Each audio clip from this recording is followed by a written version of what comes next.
Hey guys, Kelade here. In my patch 7.2.5 guide, I did go over kind of what our best legendaries are, but in this video, I want to go through every single legendary, put them on a tier list for you guys, because not everybody has all 13 Fury Warrior Legendaries. That way you guys can see from the legendaries that you have, what could be the best for you. Now, of course, the very best thing for you to do is to simulate your gear with all your different legendaries and see what comes out on top. We're going to place all of the legendaries into 4 different categories and tiers. We're going to have an S tier, an A tier, a B tier, and a C tier. Starting from the very bottom of this tier list, we're going to have Agramars, we're going to have Cephas, we're going to have ILS, and we're going to have Kil'jaeden's Burning Wish. Now, these legendaries are going to be the weakest legendaries that you have. So unless you have no other choice, you're really not going to be putting these legendaries on. In some cases, for some people, depending on how your gear is, it could even be better to not put these legendaries on because of how weak they are. Let's just go through all the legendaries and what they do. Agamars, right, gives you movement speed up to 75% based on your highest secondary stat, whether that's haste, crit, versatility, mastery, whatever's the highest. And of course, if you pop Battlecry, since you have 100% crit, you're going to be running at the maximum speed. And so if you're doing old raid farming, this could be a legendary you use, but other than that, that's really all you're going to use it for. Now, Cephas Secret, it does allow you to get more haste if you're able to interrupt or CC an enemy. And of course, even with that, it's not that strong. And you're going to have to constantly proc it, right? There's not going to be that many fights where you can constantly CC or interrupt an ad every 30 seconds. Now, for Isla Stoneheart, this used to be one of our best legendaries. Just like what recently happened to Arms Warriors, the proc rate on this ring was nerfed way back earlier in Legion, and we just don't use it because it doesn't proc enough. And unfortunately, there are no haste in this ring, and this is one of the reasons why this legendary can actually lose out to a really good haste and mastery secondary static ring. Now, in regards to Kil'jaeden's Burning Wish, if we didn't have any of the trinkets from Tumor Sargeras and Nighthold, this trinket would be relatively strong. The problem with this trinket is that it occupies a trinket slot, and right now you really can't afford that trinket slot because you're going to want to use Convergence Fate from Nighthold, and then a different trinket from Tumor Sargeras, and generally that's going to be your Moonglaze. So unfortunately, we just don't have the inventory space to put on this legendary. Now, a place where you can put on this legendary is if you're going for your pad parses and on normal heroic and you want to just instant AoE one shot all the mobs, you could use this legendary. Now, before this legendary even made it on live, when it was still on the PTR, it was actually able to be buffed by all of our abilities.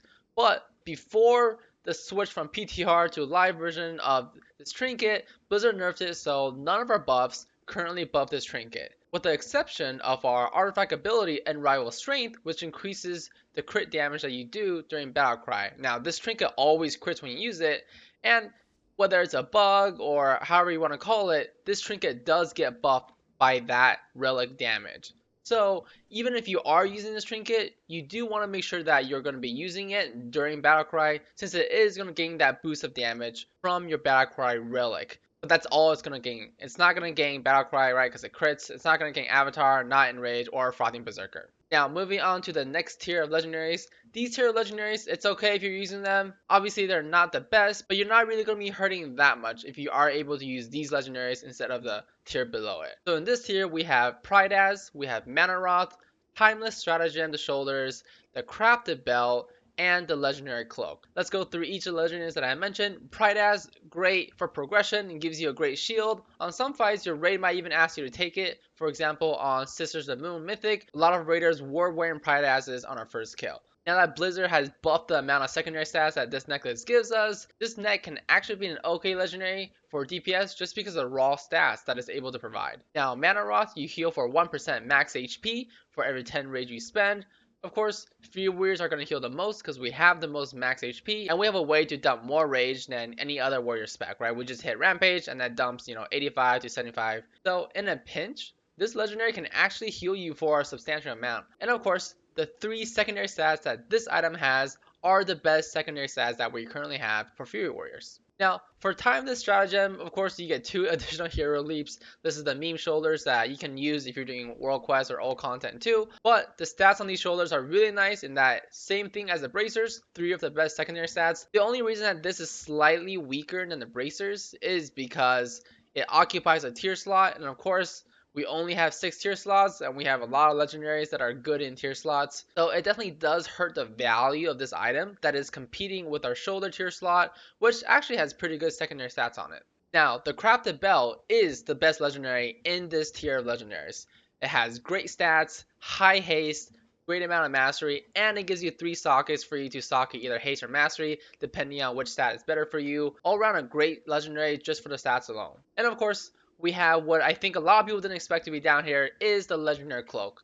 Now, the legendary cloak was one of our best legendaries in a previous raid, in a previous patch, and due to the lack of haste on this item, it has fallen down from the A tier legendaries down to the B tier legendaries. Now, if you are using this legendary, however, you do want to prioritize always keeping the stack up. You have 10 seconds after you use a Bloodthirst to use another Bloodthirst. Make sure you keep that stack up for the entire duration of the fight. Now, unfortunately, there are some fights in this raid, such as Kelade, maybe Avatar, maybe Maidens, where you might drop the cloak buff, which is really unfortunate because if you drop the cloak buff, you heavily lose the value of this legendary because the stats on it aren't that great. As far as for usability though, if you do have this cloak, it is okay to charge and Bloodthirst in the beginning, which actually works out pretty well with Moonglaves because you can charge, Bloodthirst, pop Moonglaves, next GCD you pop your Battlecry and Rampage, which actually fits very well because you were going to use that Bloodthirst anyways.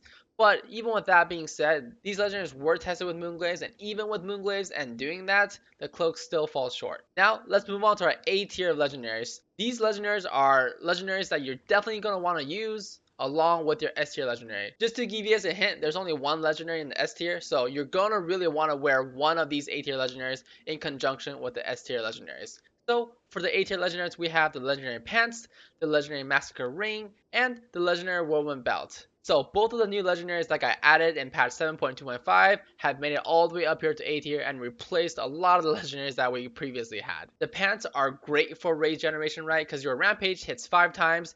Any of those hits, if they crit, they'll give you 6 rage. So for example, if you're using a rampage during Battlecry, all 5 hits will crit and you will actually gain 30 rage for one use of rampage from this legendary alone. Now obviously if you pair that with a legendary helmet, that's 8 more rage on top of that, giving you ridiculously amounts of rage generation. And of course, I did cover that there are slight changes, right? If you have the legendary pants and the legendary helmet and how you do your Battlecry windows, it makes it very fluid and very easy to carry out in that you should never actually have to use a Fury Slash because this legendary gives you so much rage during Battlecry and also throughout the rest of the fight, but specifically during Battlecry, it allows you to push Fury Slash completely out of the window, giving you much higher burst within Battlecry. Now, both the pants and the next legendary, the Massacre Ring, both drastically increase our quality of life and our playstyle and how fluid it feels to play this spec. Right, the pants allows you more rage, more enraged uptime, you're attacking faster, you generate more rage, everything feels great. Now the Massacre Ring solves another issue, it solves our execute problem. With the loss of tier 19, our execute isn't as strong as it used to be because we lost our reliable way of getting enraged. We lost our enraged uptime, our enraged duration, right, and an extra crit on our Bloodthirst to make us enrage more. This ring comes in handy in that it allows us to have both Frothing Berserker and Massacre talents, giving us, really good 100 to 20% damage and also really good execute, 20 to 0% damage. Now, in regards to how you would use this Massacre proc, of course, you're still not going to use Rampage if it's not free, right? You're still only going to use Rampage during execute when it procs from Massacre and it's free. And the situation where you would use that is you would take the previous execute priority I've given to you guys and all you do is you put the Massacre proc Rampage after your enraged executes. So if you're enraged and you have the rage to execute, you execute.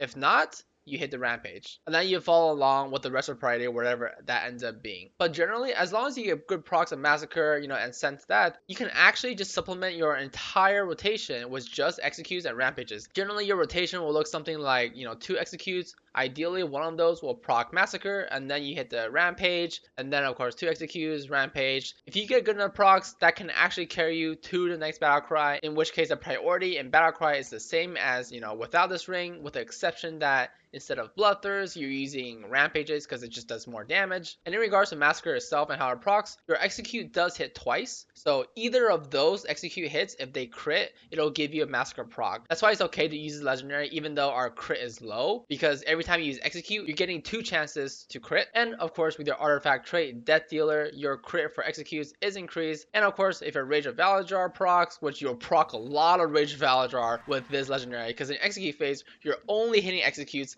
you're only hitting rampages, and both of those things are the spells that proc Rage of the Valjar. So you're going to be critting a lot with your executes, and it's going to be proccing you a lot of massacres, even if you're not stacking crit. Now the next legendary, of course, you're not going to use this legendary on single target unless you absolutely have nothing else to use. But I did want to put the Whirlwind Belt as an A tier legendary because when you're doing AoE, you definitely want to use this legendary. This is our best legendary for AoE. First, to understand the value of this legendary, your whirlwind, when you hit a whirlwind, it'll spin and it'll hit a target 3 times. Now with this legendary, if there are 3 or more targets, it'll hit each target an additional 1 time. So that means instead of hitting them 3 times, you're hitting them 4 times for the same damage each time. So essentially this legendary gives you a 33% more damage on your whirlwinds as long as there are 3 or more targets. And for AoE, this is crazy, and it synergizes really well with our talent Wrecking Ball, giving you crazy amounts of AoE damage on any AoE fight, any Mythic Plus. This legendary is a must-have, and you should definitely use it. And even if you're not using Wrecking Ball, it still works really well with Avatar too. So don't worry about forcing yourself to pair this legendary with the Wrecking Ball talents. It's okay if you use this with Avatar. As long as you're getting a good amount of whirlwind cast in a fight,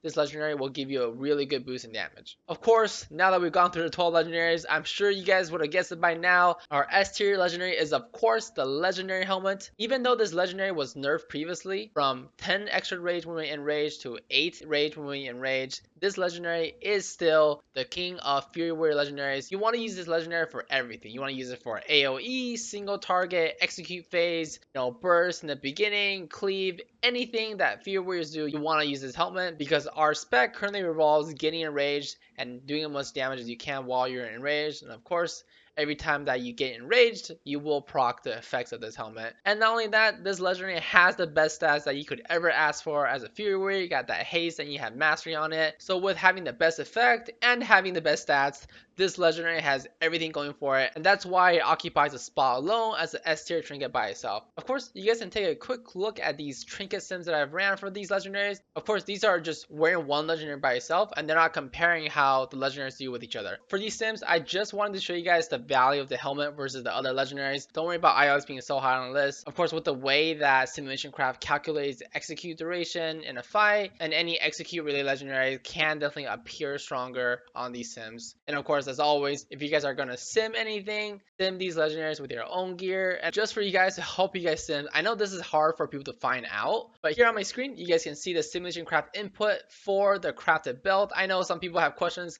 how do you sim it with 3 gems and what's the ID and stuff? That's it right there. If you guys want to see how the legendary crafted belt sims for you and does for you without you having to drop the money and buying the belt and then gemming the belt and seeing yourself, just paste that instead of your whatever belt you're currently wearing and see where you land on your sims. Now, I hope this video was helpful for you guys in understanding how to use all the Fury Warrior legendaries and where they rank up and stack up against each other. As always, feel free to subscribe to the channel to see more content.